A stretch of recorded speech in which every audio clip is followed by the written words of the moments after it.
I think everything is perfect. आ जाओ सभी लोग, जो लोग भी फॉलो कर रहे हैं इस पूरे सीरीज़ को, सभी लोग आ जाइए, क्योंकि 8 बज गया है और 8 बजे मतलब मैं आ जाता हूँ तो आ जाता हूँ, ठीक है ना। वो चीज़ नहीं होनी चाहिए कि हाँ मतलब लेट हो रहा है आप वेट कर रहे हो, वो चीज़ नहीं। 8 का मतलब 8 होता है, 8 बज के 1 मिनट नहीं होता। Okay, once again good evening. सभी लोग शेयर कर दीजिए सेशन को अपने दोस्तों, जो लोग फॉलो कर रहे हैं, जो भी सेल्फ स्टडी कर रहे हैं उनके लिए बेनिफिशियल है। जो GD PD कोर्स ले चुके हैं या जो लाइव क्लासेस ले चुके हैं वो यहाँ आके टाइम वेस्ट ना करें, वो अपना पढ़ाई करें, ठीक है। क्योंकि 2 जगह फॉलो करने से आपको परेशानी हो जाएगी, आपको लगेगा कि बहुत ज़्यादा पढ़ना है, ठीक है ना। ओके, तो आज हम लोग कंटिन्यू करेंगे। परसों मैं आपको बताया था कि क्या करना है, होमवर्क दिया था मैं एक, और आपको बताया था इंट्रोडक्शन टू AC सर्किट में क्या क्या होता है, किस तरह से हम लोग फेजर में रिप्रेजेंट करते हैं, क्यों फेजर में रिप्रेजेंट करते हैं, ये सारा चीज़ हमने डिस्कस किया था। आज हम लोग उसी को कंटिन्यू करेंगे। लास्ट में होमवर्क दिया था आपको, ठीक है। और उस होमवर्क को कितने लोग बनाए हैं चलो देख लेते हैं। इसका आंसर मेरे को बता दो, IC की वैल्यू कितनी होगी। सभी लोग इस IC की वैल्यू निकाल के मेरे को बताएं कि IC की वैल्यू कितनी होगी। अगर जो लोग भी होमवर्क सॉल्व किए हैं इसका आंसर दो, ठीक है। इसका आंसर दो, नहीं दे पा रहे हो तो मेरे को बताओ कि हाँ आंसर नहीं है, ठीक है। गुड इवनिंग विकास, ज्योति, अभिषेक, साकेत, सोनू, रितिका, सब लोग आ जाओ, ठीक है। हम लोग स्टार्ट करते हैं इस सेशन को, लेकिन उससे पहले होमवर्क में सॉल्व करूंगा। और होमवर्क में मैं आपसे पूछ रहा हूँ एक चीज़ कि ये दोनों का आंसर मेरे को बताओ। तो इसका बताओ, देखो आ गया Sarnath Ghosh, √10 at an angle of 75.56। इसका वैल्यू है √10 at an angle of 75.56। Okay, और कोई ऐसे पूछा है, प्योरली RC सर्किट है, ठीक है, करंट लीड कर रहा है। ओके, इसको √10 एट एन एंगल ऑफ 71.57। अभिषेक का भी है, ज्योति का भी इतना ही आ रहा है। ज्योति का एंगल अलग आ गया, चलो ज्योति देख लेना, ठीक है। ज्योति का एंगल है √10 at an angle of 24.43। Very nice, 2 लोग और आ गए। बाकी लोग क्या तमाशा कर रहे हो, ठीक है, जाओ घर पे जाओ, फिर यूट्यूब पे रहने की जरूरत नहीं है। अगर आप सीरियस नहीं हो तो फिर जरूरत नहीं है इस वीडियो को देखने की, ठीक है। 2 लोग भी रहेंगे, 2 लोग को अच्छे से पढ़ाएंगे, लेकिन मस्त टाइप से पढ़ाना अपने को, जो सिंसियर है, जो चाहते हैं कि भाई अपने को रैंक लाना है, उस तरह से। ओके, अमनदीप, हाँ जो अमनदीप का आया 71, ठीक है, 71 ठीक है। मुबारक अली का भी आ गया, चलो ठीक है। इसका आंसर बताओगे, इसका आंसर भी फटाफट बता दो आप लोग, ठीक है। उसके बाद अपन लोग डिस्कस, चलो इसको पहले सॉल्व करते हैं, उसके बाद उसका आंसर देखते हैं, ठीक है। तो इसको सॉल्व करते हैं। सबसे पहले मैं कैलसी यूज करूंगा ताकि फटाफट हो जाए और टाइम ज्यादा वेस्ट ना हो। इसको मैं बोला, देखो ध्यान से, tan cos ωt है। आपको मैं बोला कि इसको आप 2 तरीके से रिप्रेजेंट कर सकते हैं। मैं एग्जांपल भी लिया कि आप रिप्रेजेंट मत करो, ऐसे ही VT लेके भी चलो, आपको रिस्पॉन्स में कोई डिफरेंस नहीं है अगर आप प्रीवियस लेक्चर देखे हो तो। लेकिन यहाँ पे आपको मैं कंक्लूड जो किया था पिछले लेक्चर में, उसमें ये बताया था कि हाँ आप कुछ भी मान सकते हैं इसको tan at an angle of 0, ठीक है। और मैं आपसे पूछा था इतना, तो tan at an angle of 0 मान लिया, क्या है, where tan is the maximum value. क्या है, tan is the maximum value. हमें पता है tan at an angle of 0, cos को हमने 0 रेफरेंस मान लिया, एक ही एक्साइटेशन है, cos को 0 मान लिया, जैसे sin को 0 मान लिया था उस तरह से। अब यहां देखिए, अगर मैं इसको करूंगा नोडल लगा के, तो v minus tan at an angle of 0 upon 2 plus v by J1 plus v by 1 minus J1 equal to 0। तो यहां से आएगा 1/2 plus 1/J1 plus 1 upon 1 minus J1 equal to 5 at an angle of 0। यही आएगा। यहां से √2 at an angle of 40 minus 45, तो ये हो जाएगा तुम्हारा √2 1/√2 at an angle of plus 45, ठीक है। ये हो गया 1 at an angle of minus 90 और ये 0.5, ठीक है। अब मैं कैलसी यूज कर लेता हूं, ठीक है ना। अब मैं कैलसी यूज कर लेता हूं तो 1 डिवाइडेड बाई 1 माइनस आई, ठीक है, उसके बाद minus I plus 0.5, 5 divided by answer, और उसके बाद आई से निकालना है, तो इसी को डिवाइडेड बाई कर दो 1 माइनस आई, शिफ्ट कॉम्प्लेक्स बेस। हाँ जी, तो IC की जो वैल्यू आ रही है, देखो यहां से IC की वैल्यू आ रही है √10 एट एन एंगल ऑफ 71.56, ठीक है। यही लाए थे ना √10, सब लोग लाए, साकेत, रितिका, सब लोग लाए √10। यहाँ पे पूछा था find the value of IC that is equal to √10 71.56। ये सब लोग लेकर आए और मुझे अच्छा लगा। तो ये चीज तो समझ में आ गया कि ज्योति का ये एंगल गलत हो गया। ज्योति चेक कर लो, ठीक है, कि एंगल में कहां मिस्टेक की हो, और आज मैं सिखाऊंगा भी एंगल कैसे निकालते हैं उसके लिए, ठीक है, उसके लिए आप टेंशन मत लो। लेकिन अभी देखो, बाकी लोग जो एंगल के साथ भी निकाले थे √10 एट एन एंगल ऑफ 71.56, इसको ऐसे कर लो और क्रॉस कर दो, मजा आएगा अभी सर, मैं बहुत क्रॉस कराते हो आप सर, पूरा पेज बर्बाद हो जाता है। ये लो, मेरे को बहुत मजा आता है ये करने, पता नहीं कट्टम कुट्टी बचपन में कम खेला था ना, इसलिए टीचिंग करने के बाद ज़्यादा खेलता हूँ, है ना। आहा, ठीक है। हाँ जी। कहाँ गए सब, मुंह छुपा रहे हो क्या? हैं? मस्ती करो यार, ठीक है, मस्ती करो, इतना क्यों टेंशन लेते हो। कूल रहो, ठीक है, लाइफ में कूल रहना जरूरी है। हाँ, तो ऐसे क्रॉस कर लीजिए सब लोग, ठीक है, सेल्फ स्टडी जो लोग भी कर रहे हैं क्रॉस कर लीजिए, और यहाँ पे लिख लीजिए कि this is not the correct solution, you have to find the value of IC. और जब भी इन ऐसी सर्किट आपको ऐसा पूछे find IC, find the value of current, find the value of voltage, that means you have to calculate the value of RMS. RMS value आपको calculate करना है, आरएमएस वैल्यू कैलकुलेट करना है। आपने जो फेजर में लिया वो क्या लिया, 10 at an angle of 0 maximum, that means the response you are getting that is maximum. So in order to find the RMS value, what you have to do, you have to just divide it by root 10. That means the correct solution will be IC is equal to under root 10 by under root 2 at an angle of 71.56.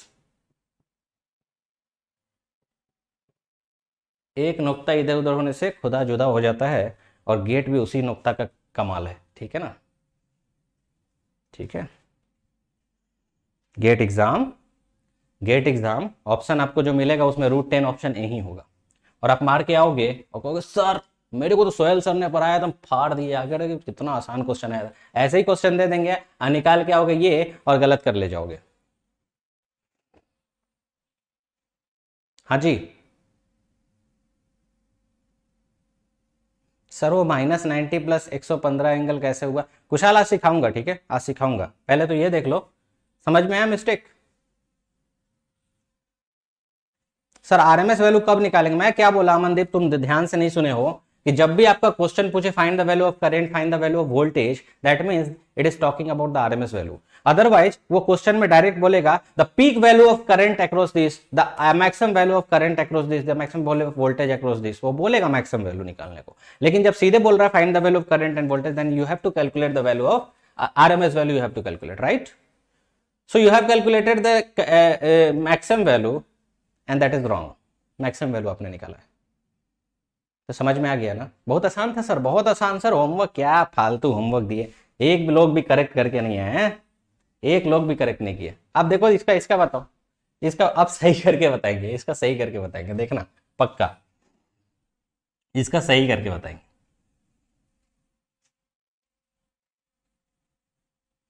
ऐसा ही game होता है पता है तुम्हें, और बोलते हो sir AC circuit से डर लग रहा है, अरे डर लग रहा है थोड़ा सा चेंज तो करो ना, सिर्फ सोचने का तरीका चेंज करो, ठीक है। आपने मैक्सिमम वैल्यू कैलकुलेट किया ना, आपको आरएमएस पूछा है, एसी में जब भी कुछ नहीं दिखा हो आरएमएस आपको निकालना है, ये ध्यान रखिएगा। हाँ मैक्सिमम लेके आप सोल्व करो, नो प्रॉब्लम, लेकिन रिस्पॉन्स तो मैक्सिमम ही मिलेगा ना, रिस्पॉन्स तो मैक्सिमम मिलेगा ना। तो एक लोग भी सही नहीं किए, अब तो समझ में आ गया, अब आ गया ना ऊँट पहाड़ के नीचे है कि नहीं है, इसलिए भरोसा रखो फैकल्टी पे, और जैसा पढ़ा रहा हो उस तरह से पढ़ते चले जाओ, और प्रॉपर नोट्स बनाओ, ठीक है, ज्यादा इधर उधर मत करना, 10 जगह से पढ़ोगे तो यही होगा। हाँ जी चलिए Sarnav, very nice Sarnav, 2√10 at an angle of 56.56, 2√10 at an angle of 56.56, ठीक है। और कोई, बाकी लोग कहाँ हैं?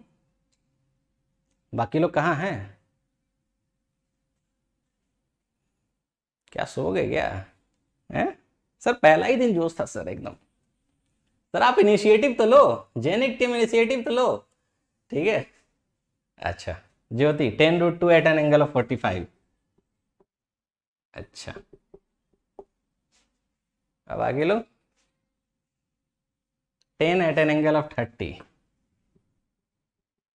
वेरी नाइस, यही सब ऑप्शन में डाल दूंगा। और बताओ रौनक ज्योति सरनो, बाकी लोग कहाँ थे? सॉल्विंग फिर से सॉल्व कर रहे हो साकेत, अरे आंसर जो है वो निकाल के बताओ, पहला देख के अब फिर से सॉल्व करना शुरू कर दिया, अरे नहीं यार ऐसा मत करो, ठीक है। 2√2 एट एन एंगल ऑफ 56.56, ठीक है चलिए अब मैं करता हूं, ठीक है ना। आप देखो ध्यान से देखो, यहां पे देखो ऐसा कुछ वैल्यू दे दिया है, 10 एट एन एंगल ऑफ 30 दे दिया है, और उसके बाद कुछ ऐसा दे दिया है आपको यहाँ का वोल्टेज निकालना है, that means you have to calculate the node voltage, as simple as that, है ना। और नोड वोल्टेज भी आपको VL ऑफ टी निकालना है। ओके ठीक है। अब देखो मैं आपको कल बोला था कि कभी भी कोई चीज इंडियन स्टैंडर्ड के हिसाब से अगर 10 एट एन एंगल ऑफ +30 लिखा हुआ है तो ये कौन सा वैल्यू है, कल मैं बोला था, याद है?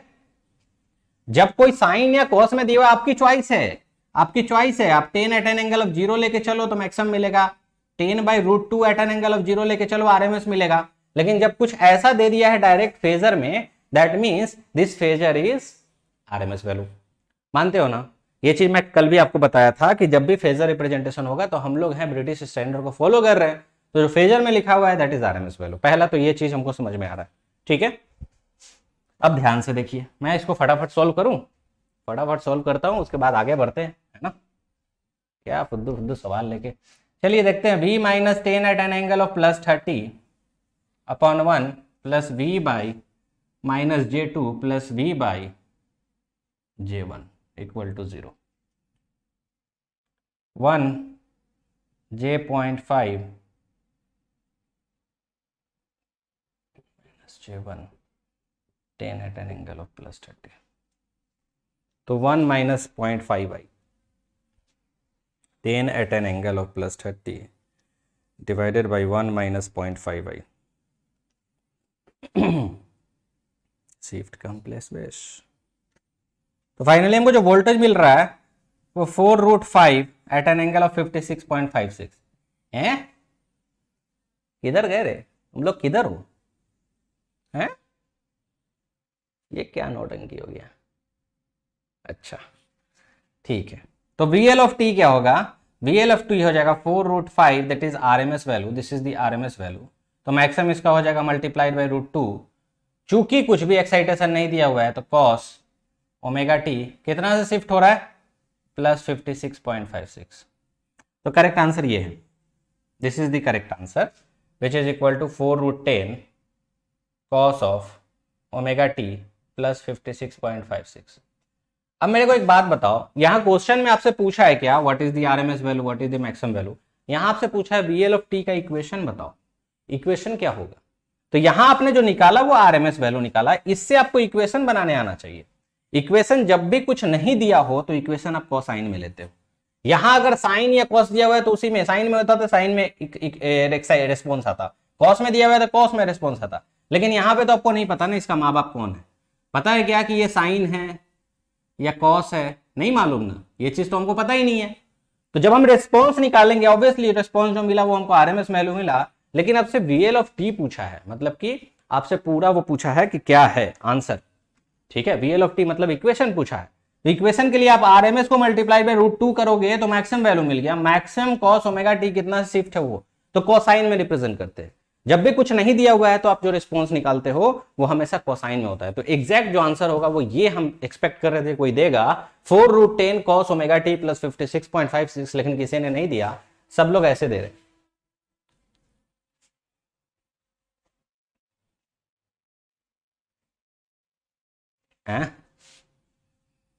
ठीक है, अरे मेरे से गलती होगा तो माफ कर देना, ठीक है, हो जाता है कभी कभी कैलकुलेशन मिस्टेक, और लाइव सेशन में ऐसा गलती मैं करते रहता हूं, लेकिन कॉन्सेप्ट समझिए, ठीक है।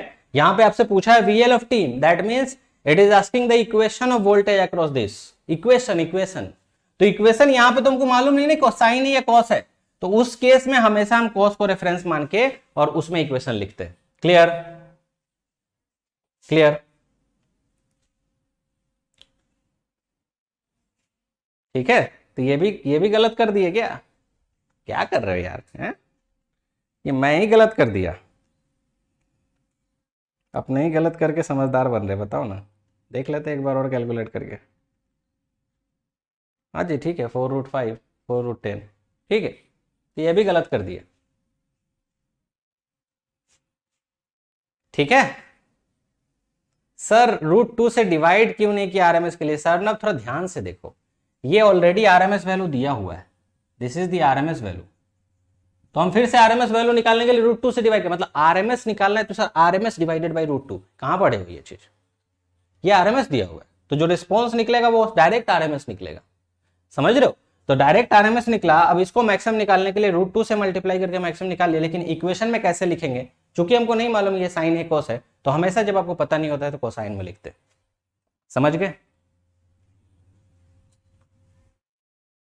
ठीक है, तो इक्वेशन निकालना था आपको, आप लोग निकाल के बैठे हुए हो आरएमएस और मैक्सिमम वैल्यू फट से, और वो भी गलत गलत निकाल के बैठे हो। यार क्या कर रहे हो, हैं क्या कर रहे हो? थोड़ा तो शर्म करो, थोड़ा तो शर्म करो। हाँ चलिए ठीक है, ठीक है, इट्स ओके, नो प्रॉब्लम। आप गलती करते हो, गलती से ही तो हम सीखते हैं सर, इतना क्या परेशानी वाली बात है। लेकिन हाँ, एक बार जब गलती कर लिए, दोबारा उस टाइप का मिस्टेक अपन लोग को नहीं करनी।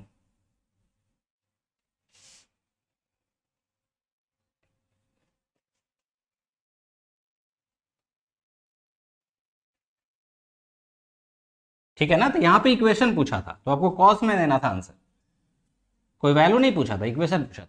मानते हो इस बात को? अरे एक्रोस सीएल नहीं, कहीं भी पूछे, ठीक है, कहीं भी पूछे, ऐसे क्यों रट रहे हो एल और सी के पास? कहीं भी रिस्पॉन्स पूछेगा और आपको अगर सीधे फेजर रिप्रेजेंटेशन दिया हुआ है कि वो आरएमएस वैल्यू, ठीक है ना? तो कंक्लूजन क्या निकला, देखो ध्यान से सुनना और समझना इस चीज को कि अभी तक हम लोग जो कंक्लूजन निकाले वो क्या निकाले, कि अगर कोई ऐसा सर्किट है, ध्यान से देखो, अगर कोई ऐसा सर्किट है, कोई भी नेटवर्क हो सकता है, ठीक है, यहां पे अपने को करंट निकालना है and Vt is equal to मान लो Vm साइन ओमेगा टी है। ध्यान से सुनना, तो It जो आपको मिलेगा, कहीं का भी रिस्पॉन्स या वोल्टेज हो या करंट हो, कहीं का भी कुछ वोल्टेज करंट कुछ भी निकालना है, वो आपका मैग्नीट्यूड साइन में ही रहेगा और प्लस माइनस शिफ्ट हो जाएगा। याद है, डिपेंड करता है सर्किट कैसा है। उसी तरह से अगर ऐसा कुछ है जिसमें Vm cos ओमेगा टी है और ऐसा कुछ नेटवर्क है, ध्यान से समझिएगा, तो करंट हम पहले भी आपको बताया शिफ्ट तो होगा आरएलसी में, हो सकता है कुछ भी हो, तो मैग्नीट्यूड आपको मिला और ये कोसाइन में मिला, cos omega T plus minus five, कुछ शिफ्ट हो सकता है, फाइव जीरो भी हो सकता है, डिपेंड करता है सर्किट कैसा है।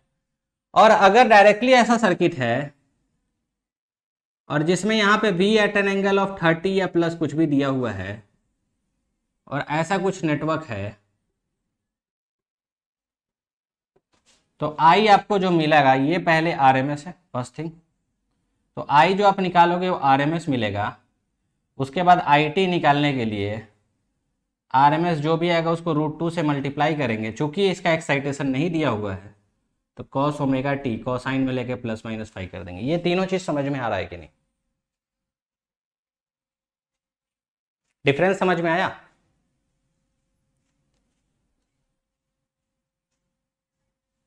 यस सूरज, यस सूरज, सही हो, ठीक है।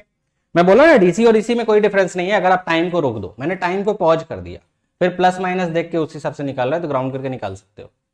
ये तीनों समझ में आ गया ना? ठीक है, इसमें आपकी चॉइस है, आपकी चॉइस है, आप Vm at an angle of 0 लेके जाओ या Vm by √2 at an angle of 0 लेके जाओ, लेकिन इसमें आपकी चॉइस नहीं है भैया, इसको आप मैक्सिमम नहीं ले सकते। ये जो दिया हुआ है, ये फेजर रिप्रेजेंटेशन में दिया हुआ है, दैट मींस कि इट इज आरएमएस वैल्यू। यहाँ पे आपके चॉइस है, आप मैक्सिमम में लेके जाओ, आरएमएस में लेके जाओ, आपकी चॉइस है। लेकिन यहाँ पे आपको इसको आरएमएस में ही लेना है, तो जो रिस्पॉन्स निकालोगे वो भी आरएमएस में आएगा, तो करंट इक्वेशन जो निकलेगा वो √2, और चूंकि इसका पता नहीं है कि साइन या कॉस है, तो हमेशा कॉस में रिप्रेजेंट करना। क्लियर? क्लियर? सही है, समझ गए ना? जो लोग फॉलो कर रहे हैं डे 1 से उनको समझ में आएगा, जो लोग बीच में आके देख रहे हैं उनको नहीं समझ में आएगा। तो डे 1 से अपने को फॉलो करनी है, अदरवाइज नहीं करनी है, फिर एंजॉय करनी है, दूसरी चीज करनी है, ठीक है। लाइफ में बहुत कुछ है करने को, लेकिन अगर फॉलो कर रहे हैं तो अच्छे से करेंगे। इतना क्लियर सबको?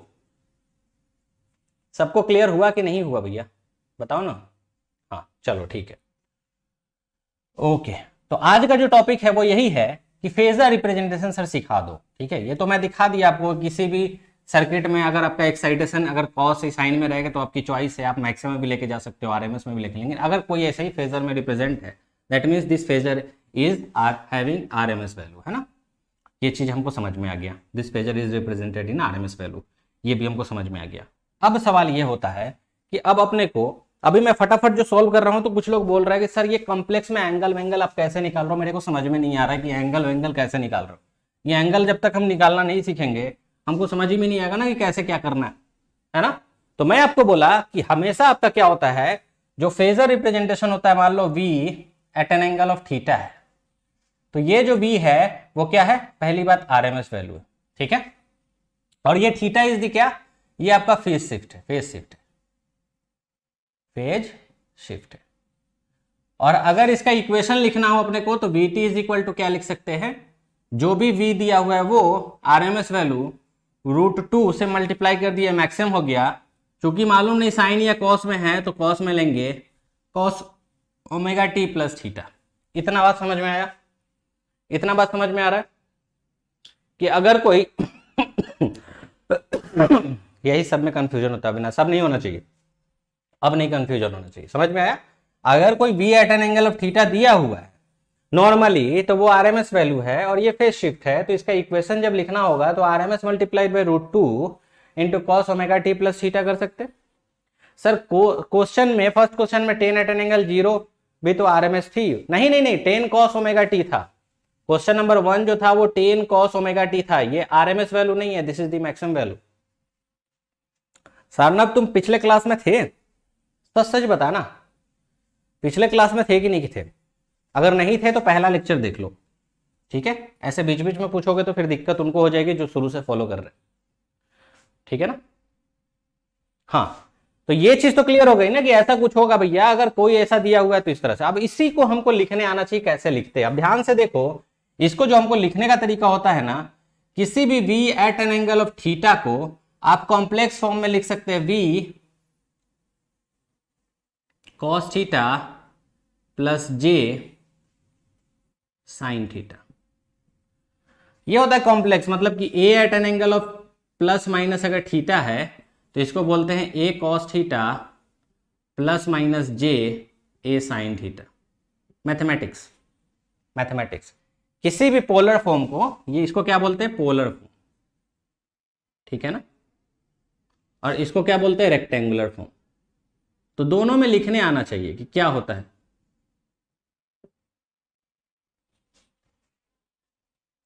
ठीक है। इस तरह से लिखते हैं। अब यहां चूंकि थीटा पॉजिटिव था प्लस थीटा, इसलिए प्लस लिया। अगर v at an angle of minus theta होता तो v ब्रैकेट में आप सीधे लेते cos theta minus j sine theta, ठीक है। तो पोलर को रेक्टेंगुलर में कन्वर्ट करने आना चाहिए, तभी जाके हम समझ पाएंगे ना कि कॉम्प्लेक्स नंबर से खेलना कैसे है। ये कॉम्प्लेक्स नंबर से खेलने अपने को आना चाहिए। अब ध्यान से देखो, इसको हम लोग कॉम्प्लेक्स प्लेन में कैसे बनाते हैं, इसको हम लोग कॉम्प्लेक्स प्लेन में ऐसे बनाते हैं। मान लो ये 0 डिग्री, 0 क्या मानो क्या है, होता ही है एंटी क्लॉकवाइज हम लोग 90 डिग्री, ये हमारा 180 डिग्री होता है और ये हमारा 270 डिग्री होता है, ठीक है, ऐसा कुछ, ठीक है। अब मेरे को एग्जाम्पल के तौर पे मैं लेता हूं, एग्जाम्पल के तौर पे अगर हमको 5 at an angle of plus 30 को कॉम्प्लेक्स में रिप्रेजेंट करना है, 5 एट एन एंगल ऑफ 30 को अगर हमको कॉम्प्लेक्स में रिप्रेजेंट करना है तो हम कैसे करेंगे। तो 5 क्या है, इसका आरएमएस वैल्यू है, अगर v है तो आरएमएस वैल्यू है एसी सर्किट में। और 30 कैसा है, तो पॉजिटिव। ये थीटा कैसा है, पॉजिटिव। तो अगर आपका थीटा पॉजिटिव है, इसका मतलब होता है कि आपको रोटेट करना है एंटी क्लॉकवाइज। पॉजिटिव का मतलब है कि आपको रोटेट करना है एंटी क्लॉकवाइज, कहां से, फ्रॉम रेफरेंस। और अगर थीटा की वैल्यू निगेटिव है तो आपको रोटेट करना है क्लॉकवाइज, लिख लो ये सब, क्लॉकवाइज फ्रॉम कहां से, रेफरेंस, जो भी रेफरेंस है। अब यहां पे कॉम्प्लेक्स प्लेन में रेफरेंस 0 डिग्री, ऑब्वियसली यही रेफरेंस हम मानते हैं, इसको बोलते क्या, रेफरेंस।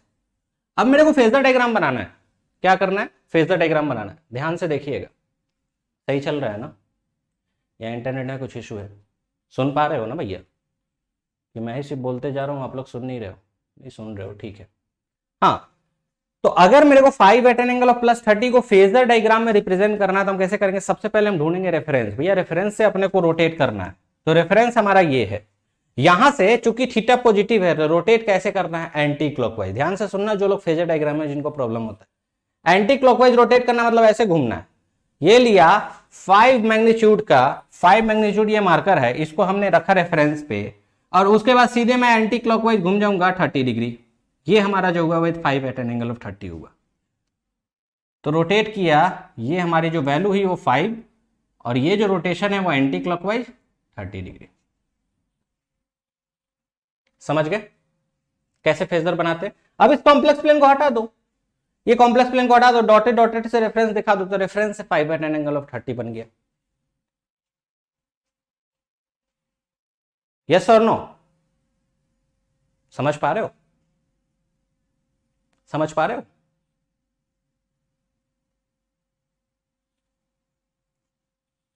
अरे बोलो भाई, सो गए क्या?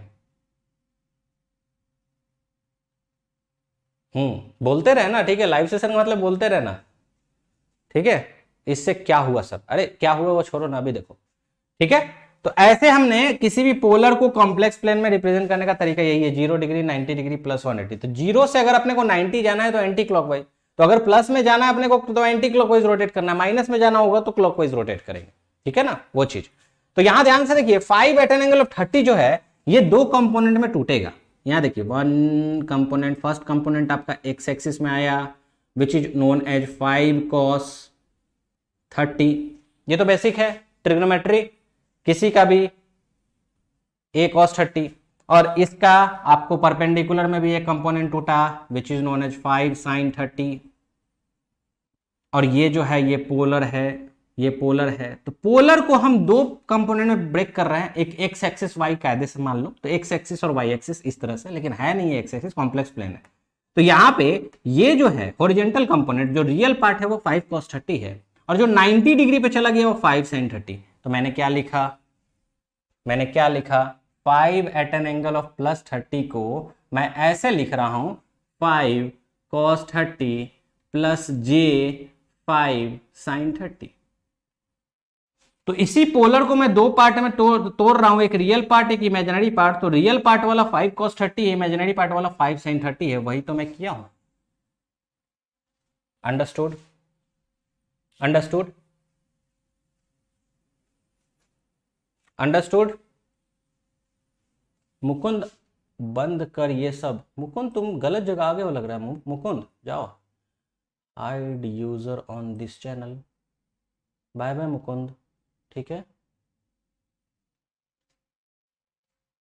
चलिए समझ में आ गया? तो 5 cos 30 और 5 sin 30 इस तरह से आ गया, समझ गए? 5 cos 30 और 5 sin 30, समझ गए? तो इसी तरह से हम किसी को भी पोलर फॉर्म से रेक्टेंगुलर फॉर्म में कन्वर्ट करते हैं। क्यों करते हैं?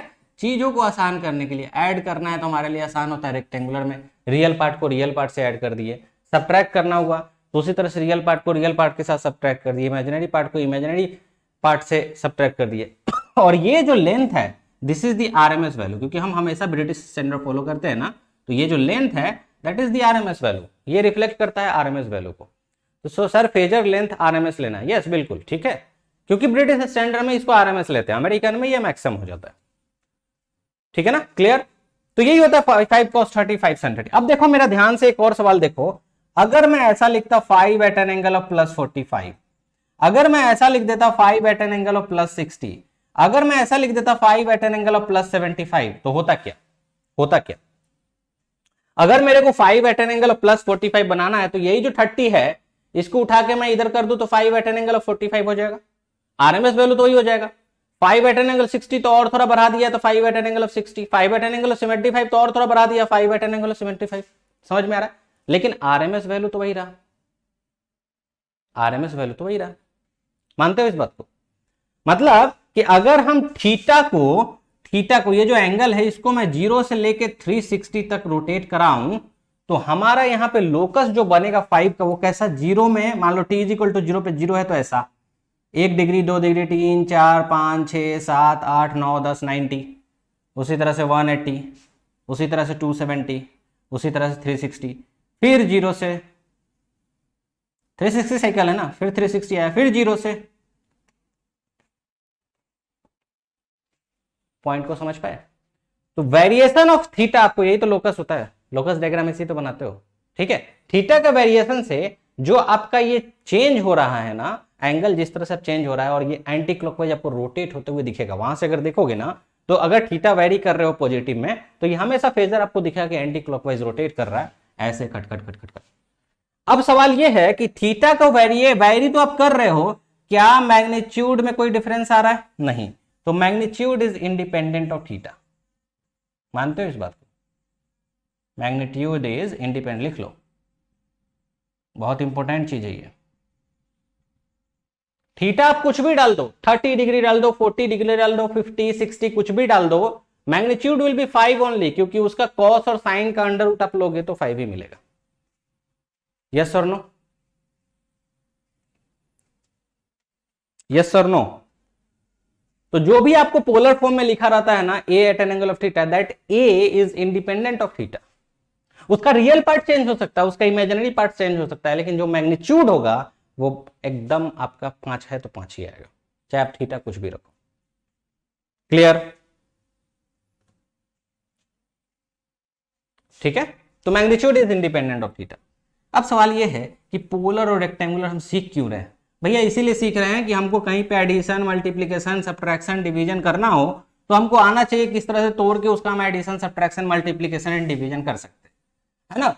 वो चीज अगर हमको नहीं आता है तो फिर हम नोडल वोडल में जो किए हैं उसमें डाउट होगा ना, सर ये जे कैसे ले लिए, ऊपर गया तो कैसे हुआ, नीचे गया तो कैसे हुआ, तो वो क्लियर होना चाहिए ना, तभी तो आप आगे बढ़ सकते हो। तो फेजर डायग्राम ऐसे ही प्लॉट करते हैं। अगर कोई एंगल माइनस में होता, मान लो 5 एट एन एंगल ऑफ -30 होता, तो क्या करते हैं हम? रेफरेंस पे रखते, रोटेट क्लॉकवाइज कितना, 30 डिग्री, तो ये हमारा 30 डिग्री रोटेट किया, इसकी वैल्यू 5 हो जाएगी। यही होता फेजर डायग्राम। फेजर डायग्राम इतना ही है, इससे ज्यादा फेजर डायग्राम है ही नहीं। समझ में आया? मैग्नीट्यूड पे थीटा जो है चेंज होने से मैग्नीट्यूड पे कोई प्रभाव नहीं पड़ता, उसका रियल और इमेजिनरी पार्ट चेंज हो सकता है। उसका रियल और इमेजिनरी पार्ट कैसे चेंज होगा? तो 5 अगर एट एन एंगल ऑफ +30 है और 5 एट एन एंगल ऑफ +45 है, तो इसको आप कॉम्प्लेक्स में लिखोगे 5 cos 30 प्लस j5 sin 30 लिखोगे, और यहां पे लिखोगे 5 cos 45 प्लस j5 sin 45, यही लिखोगे। तो इसकी वैल्यू अलग होगी, इसकी वैल्यू अलग होगी, तो रियल और इमेजिनरी पार्ट चेंज हो सकता है, लेकिन जो मैग्नीट्यूड है, दोनों का मैग्नीट्यूड जो निकालोगे which is equal to under root of, मान लो ये a है और b है, तो a² प्लस b², वो आपका 5 ही रहेगा। तो वो हमारा कंसर्न था, ठीक है। रियल और इमेजिनरी पार्ट चेंज हो जाएगा, लेकिन मैग्नीट्यूड जो है वो चेंज नहीं होगा। अभी देखेंगे हम लोग, चिंता ना करो। हाँ, तो अब हम लोग समझ गए कि पोलर से रेक्टेंगुलर कैसे करना है, तो हम करते क्यों है, देखो ध्यान से।